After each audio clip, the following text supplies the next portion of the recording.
Hi viewers, good morning. Welcome to profit master dot in. ఇవాళ 7th October Thursday. Dasara నవరాత్రులు ప్రారంభమయ్యాయి ఈ రోజు నుంచి. ముందుగా ప్రేక్షకులందరికీ వీక్షకులందరికీ దసరా శుభాకాంక్షలు. ఇక మార్కెట్స్, ఏషియన్ మార్కెట్స్లో నికాయ్ 1.5% దాకా గెయిన్స్తో యాజ్ ఆఫ్ నో ట్రేడ్ అవుతోంది. అండ్ మనకి హాంకాంగ్ 2% దాకా గెయిన్స్ మనకు కనిపిస్తున్నాయి. ఒక పటిష్టమైన ట్రేడింగ్ ట్రెండ్ అయితే ఇక్కడ మనకి ఉంది ఈరోజు ఏషియన్ మార్కెట్స్లో. నిన్న ముగిసిన అమెరికన్ మార్కెట్స్లో చాలా స్ట్రాంగ్ రీబౌండ్ మనకి కనిపించింది. ఒక దశలో నష్టాల్లో ఉన్న ఇది స్ట్రాంగ్ రీబౌండ్ మళ్ళీ అమెరికన్ మార్కెట్స్లో అబ్జర్వ్ చేసాం. డౌ జోన్స్ కానీ S&P 500, నాస్డాక్ ఇవన్నీ కూడా 0.3% నుంచి ఒక 0.5% మేర లాభాలను నమోదు చేశాయి. ఇప్పుడు నిన్న యూరోపియన్ మార్కెట్స్లో కొద్దిగా బలహీనత ఉన్నప్పటికీ కూడా యాక్చువల్గా యూరోపియన్ మార్కెట్స్లో వీక్నెస్ తర్వాత మన మార్కెట్స్ మీద ఇంపాక్ట్ అయితే కనిపించింది. బ్రెంట్ క్రూడ్ ఆల్మోస్ట్ $83, $84 దాకా టచ్ అయిన తర్వాత బ్రెంట్ క్రూడ్లో కొద్దిగా సెల్లింగ్ వీక్నెస్ వచ్చింది.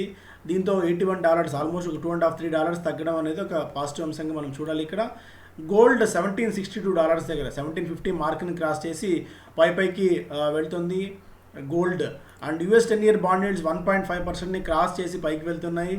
క్రిప్టో కరెన్సీలో చాలా స్ట్రాంగ్ బయింగ్ యాక్టివిటీ. $55,000 మార్క్ని నిన్న క్రాస్ చేసి ఆల్మోస్ట్ $56,000 దాకా వెళ్ళింది బిట్కాయిన్. అక్కడి నుంచి కొద్దిగా కూల్ ఆఫ్ అయినప్పటికీ కూడా బట్ స్టిల్ ఆల్మోస్ట్ $55,000 దగ్గర బిట్కాయిన్ ఉంది. 7-8% దాకా జంప్ మనం చూసాం. 42,000, 43,000 దగ్గర ఒక స్ట్రాంగ్ బ్రేక్అవుట్ లాంటిది రావచ్చు అని చెప్పి కొంతమంది అనలిస్టులు చెప్పిన విషయాన్ని మనం గతంలోనే చెప్పుకున్నాం. సో అక్కడి నుంచి కూడా ఏమాత్రం వీక్నెస్ కనిపించకుండా బిట్కాయిన్లో బయింగ్ సపోర్ట్ లభిస్తూనే వచ్చింది. ఎథీరియం కాయిన్, లైట్ కాయిన్ కూడా ఇవన్నీ కాస్త పాజిటివ్గానే ట్రేడ్ అవుతూ వస్తున్నాయి. ఒకటి, నిన్న అమెరికన్ మార్కెట్స్ ఆ స్థాయిలో రీబౌండ్ అవ్వడానికి కారణం senate leader McConnell offers short term debt ceiling extension following Biden pressure. So Joe Biden pressure తర్వాత ఈ short term debt ceiling extend చేయవచ్చు అని చెప్పి సెనెట్ లీడర్ మెక్కనెల్ గారు చెప్పడం కొద్దిగా మార్కెట్స్కి ఊరటనిచ్చిన అంశంగా చెప్పుకోవాలి. అయితే ఒకవేళ ఫుల్ లెంత్ ఈ డెట్ సీలింగ్ని కనుక ఓకే చేయకపోతే అండ్ నిధులను కనుక రాకపోతే ప్రపంచవ్యాప్తంగా గ్లోబల్ ఫినాన్షియల్ క్రైసిస్ రావచ్చు అని చెప్పి వైట్ హౌస్ నిన్న ఒక ప్రకటనలో వెల్లడించింది. The potential for global recession could be verse దాన్ 2008. 2008 వచ్చిన పరిణామాల కంటే చాలా విపత్కర పరిణామాలు ఎదురు కావచ్చు ఒకవేళ డిఫాల్ట్ కనుక అయినట్టయితే, డెట్ సీలింగ్ కనుక పెంచకపోతే అని చెప్పి వైట్ హౌస్ పరోక్షంగా హెచ్చరికలు జారీ చేసింది. బట్ ఈ టైంలో కాంగ్రెస్ ఎలాంటి నిర్ణయం తీసుకుంటుంది, డెట్ సీలింగ్ని పెంచుతుందా లేదా అన్న నిర్ణయాలు బట్టి మార్కెట్స్ ఆధారపడి ఉంటాయి తర్వాత దిశానిర్దేశం. సో అయితే అంత ప్యానిక్గా మూవ్ అవ్వాల్సిన అవసరం ఉందా లేదా అన్న విషయాన్ని పక్కన పెట్టినట్టయితే ఎప్పటికప్పుడు యుఎస్ మార్కెట్స్ని, యుఎస్లో జరుగుతున్న పరిణామాలను కూడా మనం అబ్జర్వ్ చేస్తూ ఉండాలి. రాదర్ దెన్ దట్ కేవలం మన మార్కెట్స్ ఇక్కడ మన domestic issues, domestic financial ratios కాకుండా ఇంటర్నేషనల్గా కూడా ఎలాంటి రామిఫికేషన్స్ ఉన్నాయన్న విషయాన్ని మనం ఎప్పటికప్పుడు గమనిస్తూ ఉండాలి. ఇక మన మార్కెట్స్ విషయానికి వచ్చినట్టయితే మెయిన్గా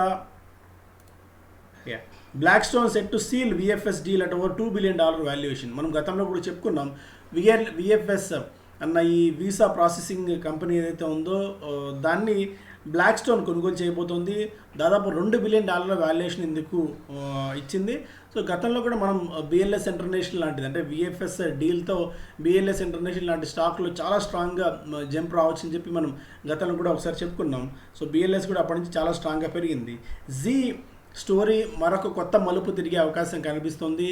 ఇన్వెస్కో బలవంతంగా అయినా లేదా మరో మార్గంలో అయినా జీని సొంతం చేసుకునేందుకు ఇన్వెస్కో ప్రయత్నాలు చేస్తుంది, అడ్డదారులు తగ్గుతుంది అని చెప్పి సుభాష్ చంద్ర గారు కామెంట్ చేశారు.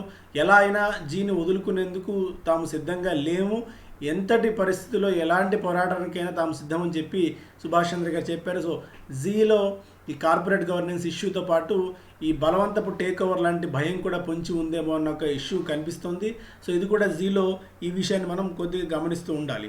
October-December hiring intent touches 18-month peak, 18 నెలల గరిష్ట స్థాయికి చేరుకుంది. అక్టోబర్-డిసెంబర్ మధ్యకాలంలో హైరింగ్ అనేది చేరుకోవచ్చని చెప్పి ఒక అంచనా ఉంది అక్టోబర్ అండ్ డిసెంబర్ మధ్య. సో ఇది ఒక పాజిటివ్ న్యూస్. ప్రీ కోవిడ్ స్థాయికి మనం చేరుకుంటున్నాము. ఎంప్లాయ్మెంట్ కూడా పెద్ద ఎత్తున జరుగుతుందనేందుకు ఇది ఒక సంకేతంగా మనం చూడాలి. Commerce sales get off to A flying start.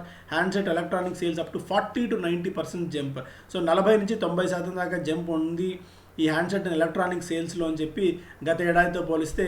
ఎందుకంటే ఫ్లిప్కార్ట్ కానీ అమెజాన్ కానీ మధ్యకాలంలో ఇస్తున్న ఈ సేల్స్లో ఎక్కువగా ఎలక్ట్రానిక్స్ అండ్ మొబైల్ ఫోన్స్ మీద చాలా ఎక్కువగా బయింగ్ ఇంట్రెస్ట్ కనిపిస్తుంది. సో ఇవన్నీ కూడా ఒక పాజిటివ్ న్యూస్గా మనం చూడాలి. Aditya Birla AMC may not see big listing gains. Maximum 4 to 5% దాకా లిస్టింగ్ గెయిన్స్కి పరిమితం కావచ్చు అని చెప్పి స్ట్రీట్ అంచనా వేస్తుంది. ₹712 ఇష్యూ ప్రైస్ దగ్గర వచ్చిన ఈ స్టాక్లో మ్యాక్సిమం ₹750 లోపే లిస్ట్ అయ్యే అవకాశాలు ఉన్నాయనేది స్ట్రీట్ అంచనా వేస్తున్న అంశం ఇక్కడ. Banks may post sharp jump in Q2 profit but provisioning to weigh. ఇక్కడ ఎస్పెషల్లీ మనకి కొన్ని banks ICICI bank would deliver 16.6 అంటే 17% year on year loan growth, while Axis bank and Kotak Mahindra could grow over 9% each. So మిగిలిన బ్యాంకుల కంటే ICICI కాస్త మెరుగ్గా perform చేసే అవకాశం ఉంది అని చెప్పి మోతిలాల్ లాంటి బ్రోకింగ్ కంపెనీలు ఇక్కడ అంచనా వేస్తున్నాయి. Banks could see earnings growth of 41% in FY22, system wide loans to grow 6.6% during the September quarter. అయితే ఇక్కడ PSU banks could see net profit growth of 35% year on year. PSU banks 35% year on year గ్రోత్ని consider చేయగలిగితే మనకి NPS issue కూడా కొద్దిగా ఉంది. ప్రొవిజనింగ్స్ NPS కోసం ప్రొవిజనింగ్స్ కొద్దిగా ఇబ్బంది పెట్టవచ్చు అన్న ఒక అంచనా ఇక్కడ ఉంది. ఓవరాల్గా బ్యాంక్స్ ఇక్కడ నుంచి మెరుగ్గా పర్ఫామ్ చేయించినది ఒక అంచనా. NSE to add 8 stocks in F&O from November series. ఇదొక అంశం. లైక్ లారస్ ల్యాబ్స్ లాంటిది కూడా ఇప్పుడు దీనిలోకి రాబోతోంది. వన్స్ F&O బ్రాకెట్లోకి వస్తే స్టాక్స్ గతంలో మాదిరి పెరగడం అనేది అంత ఈజీ కాదు. ఎందుకంటే హ్యూజ్ ట్రేడింగ్ పొజిషన్స్ ఉంటాయి. వోల్టాలిటీకి కర్బ్ అయిపోతుంది దాదాపుగా. వోల్టాలిటీకి బ్రేక్ పడినట్టే అవుతుంది F&Oలోకి వస్తే. సో అందువల్ల అత్యద్భుతాలు జరగడం అనేది చాలా రేర్ అకేషన్స్లో ఉంటాయి F&Oలోకి వచ్చిన తర్వాత సాధారణంగా. బట్ అన్ని కేసుల్లో చెప్పలేం, బట్ కొన్ని ఎక్సెప్షన్ కేసెస్ కూడా జరుగుతుంటాయి. Atul, Birlasoft, Chambal fertilisers, first source solutions, Gujarat state Petronet, Laurus labs, SBI cards and Whirlpool ఈ స్టాక్స్ 8 మనకి F&Oలోకి నవంబర్ సిరీస్లో రాబోతున్నాయి. NSEలో F&O సిరీస్లోకి. India Inc likely to sustain good earning show in Q2. సో Q2లో మెరుగైన త్రైమాసిక ఫలితాలను ఈ రంగాలు అనౌన్స్ చేయొచ్చు అని చెప్పి స్ట్రీట్ ఎక్స్పెక్ట్ చేస్తే అందులో భాగంగా IT, metals and energy companies to lead. మెయిన్గా ఈటీ అంచనా ప్రకారం IT, metals and energy companies ఇక్కడ నుంచి చాలా స్ట్రాంగ్ గ్రోత్ని, మంచి గెయిన్స్ని కనబరిచే అవకాశం ఉంది అని చెప్పి ఇక్కడ ఒక అంచనా. అయితే ఏ సెక్టార్ ఎలాంటి గెయిన్స్ని చూపించవచ్చు, ఏ సెక్టార్లో ఏ స్టాక్స్ బాగా పర్ఫామ్ చేసిన ఒక డీటెయిల్డ్ అనాలిసిస్ ఇచ్చారు. దీన్ని మనం profitmaster.in వెబ్సైట్లో ఇన్ డీటెయిల్డ్గా ఒక ఆర్టికల్ మనం ప్రచురిస్తాము. సో మళ్ళీ అక్కడ మీరు ఒకసారి చూడవచ్చు. Oil price surge not always a crude shock for Indian equities. అయితే క్రూడ్ పెరిగిన ప్రతిసారి మన ఇండియన్ స్టాక్ మార్కెట్స్ నష్టపోయాయా అన్న ఒక హిస్టరీని కనుక మనం ఒకసారి బేరీజ్ వేసుకుని చూసుకున్నట్టయితే అయితే ప్రతి సందర్భంలో కూడా క్రూడ్ పెరిగినప్పుడు మార్కెట్స్ పతనమయ్యాయి భారీగా అన్న అంచనా తప్పు అని ఇక్కడ రుజువు చేస్తోంది. 20 సంవత్సరాల చరిత్రను చూసుకున్నట్టయితే Nifty has rallied 6 out of 9 occasions. Crude పెరిగిన 9 సార్లలో 6 సార్లు నిఫ్టీ పెరిగింది అని ఒక అంచనా ఉంది. సో ఇన్ డీటెయిల్డ్ రిపోర్ట్ ఇక్కడ మనం చూసాం. ఎందుకంటే క్రూడ్ $80 మార్క్ని క్రాస్ చేసింది, దాదాపు $84 టచ్ చేసిన తరుణంలో మనలాంటి ఎమర్జింగ్ కంట్రీస్కి కొద్దిగా ఇబ్బంది. అండ్ దేశీయంగా బొగ్గు కొరత కూడా ఇబ్బందులు పెడుతున్న తరుణంలో మనం క్రూడ్ మీద డిపెండ్ అవ్వాల్సిన పరిస్థితి ఉంటుంది. కాబట్టి సో ఈ పాయింట్ ఆఫ్ టైంలో కూడా ఇంట్రెస్టింగ్ న్యూస్ ఇక్కడ మనం చూసాం. Invesco trying to take over Zee in illegal way. మనం ఆల్రెడీ దీని గురించి మాట్లాడుకున్నాం. Travel portals, hotels and airlines double down on festive offers. So ఇప్పుడు రీసెంట్గా వస్తున్న ఆఫర్స్లో ఈ కంపెనీస్ కూడా మనకి లైక్ క్లియర్ ట్రిప్ కానీ, MakeMyTrip and EaseMyTrip లాంటి కంపెనీస్ కూడా ఈ సేల్లో పాల్గొంటున్నాయి. ఫ్లాట్ 20% డిస్కౌంట్ ఆన్ ఎయిర్లైన్స్, అలాగే టూరిజం ప్యాకేజీల మీద డిస్కౌంట్లు ఇస్తున్నాయి. ఫ్లైట్ క్యాన్సిలేషన్ చేసుకుంటే ₹1 ఫ్లైట్ క్యాన్సిలేషన్, అలాగే ఇంటర్నేషనల్గా ఫ్లైట్ క్యాన్సిల్ చేసుకున్నట్టయితే కొద్దిగా మినిమం అమౌంట్ లాంటి కొత్త ఆఫర్స్ని ప్రచురిస్తున్నాయి, కొత్త ఆఫర్స్ని తీసుకొస్తున్నాయి. కాబట్టి టూరిజం, హోటల్, ఓవర్గా ట్రావెల్ వాటి మీద ఒక పాజిటివ్ ఇంపాక్ట్ ఉండే అవకాశం కనిపించబోతుంది ఈ ఫెస్టివ్ ఆఫర్స్ వల్ల. రాబోయే దసరా, దీపావళి, క్రిస్మస్ సీజన్ టైంకి మనకి అక్టోబర్, డిసెంబర్ హైరింగ్ మనం ఆల్రెడీ మాట్లాడుకున్నాం. Aramco hits $2 trillion valuation back up higher oil prices. Oil ధరలు గరిష్ట స్థాయికి చేరుకొని 7 ఏళ్ల గరిష్ట స్థాయికి చేరుకోవడం వల్ల సౌదీ ఆరామ్కో వాల్యుయేషన్ మళ్ళీ $2 trillion మార్క్కి చేరుకుంది. ఒక రకంగా పరోక్షంగా రిలయన్స్కి ఇది పాజిటివ్ అవుతుంది. బిజినెస్ స్టాండర్డ్ చూస్తేనేమో centre to revise cold stock norms to avert crisis.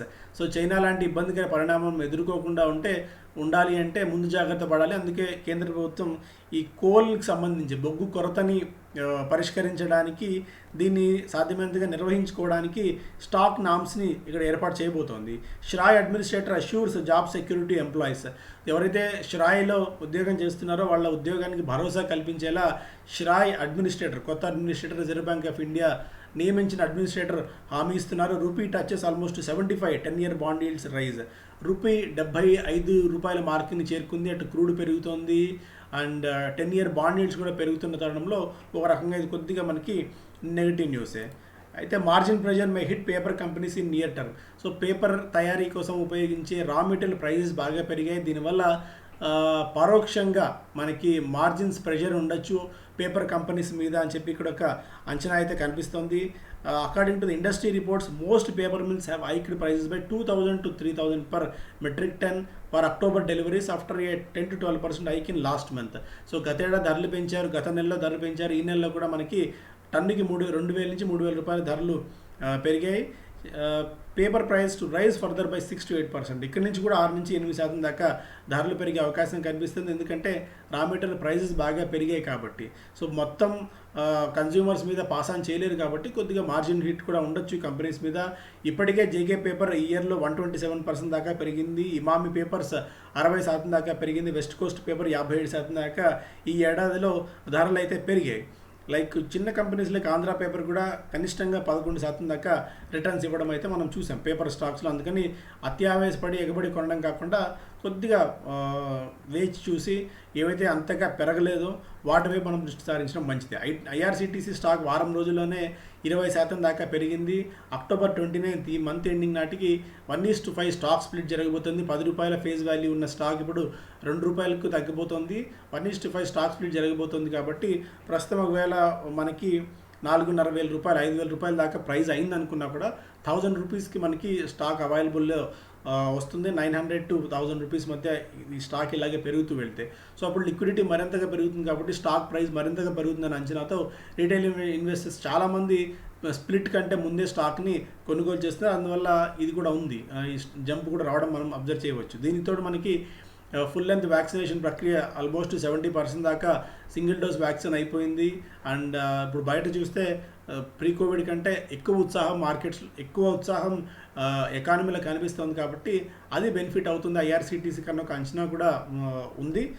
So మొత్తానికి ఐఆర్సిటీ స్టాక్ ఇక నుంచి కూడా మరింతగా పెరిగే అవకాశం ఉంది. ఎందుకంటే monopoly, no competition, no leadership పాత్ర పోషిస్తుంది కాబట్టి ఐఆర్సిటీసీకి ఇక్కడి నుంచి కూడా బెనిఫిట్ అయ్యే అవకాశం ఉంది. కరెక్షన్స్లో ఖచ్చితంగా మన పోర్ట్ఫోలియోలో ఉంచుకోదగ్గ స్టాక్గా దీన్ని మనం చెప్పుకోవచ్చు. సో ఇది major news. Thank you so much. Have a great day.